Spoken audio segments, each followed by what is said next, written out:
This is the Archetype series. If you're watching this PK video, it probably means that you don't have one, so you need to change that immediately. This is the ultimate powder board. We came up with this 10 years ago, and it's stayed in the line unwavered as one of our best-selling snowboards and a mountain essential for your quiver. It is the best powder board because it has a 30mm taper, so that means that the nose is quite a bit wider than the tail. But I think the key part of this board is this tail profile. So you have this big swallowtail, but it's also kicked. So you can still do a lot of performance things like jumping off, drops, and even jumps for that matter, because it still has the length behind it to really give you that support when you're freestyling in the backcountry. When you're landing in powder, it really does make a difference.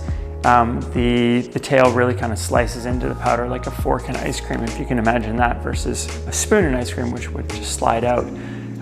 What that means in deeper snow is as well, you're going to be able to keep your nose out of the snow, and you're going to be able to kind of just carve your way down, having the nose really just naturally sticking up and keeping you afloat, floating on top of the POW.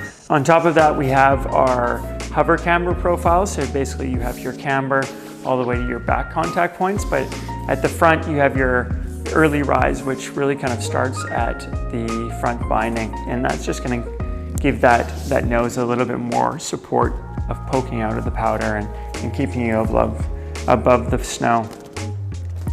As far as construction is concerned, this is our high-end construction. So you have your UV lacquer on top of your acetate seasonal graphic, your channel system for infinite stance options, and then you have your smooth ride sidewall all the way around for durability and also for dampening the ride and getting rid of that chatter when you do hit cat tracks with this board. On the inside, we have Triax fiberglass, which wraps our Poplar Polonia lightweight core, and then you have carbon stringers in the V part of the tail that just like gives it a little bit more support and stiffens it up for when you're doing your jumps and things like that, so it just doesn't noodle out on you. As far as the base is concerned, we have our Durasert 4001 running base. Super hard base, very durable. Make sure that it's waxed all the way through the season, and you'll be gliding down and beating all your friends to the lodge. That's the Archetype series.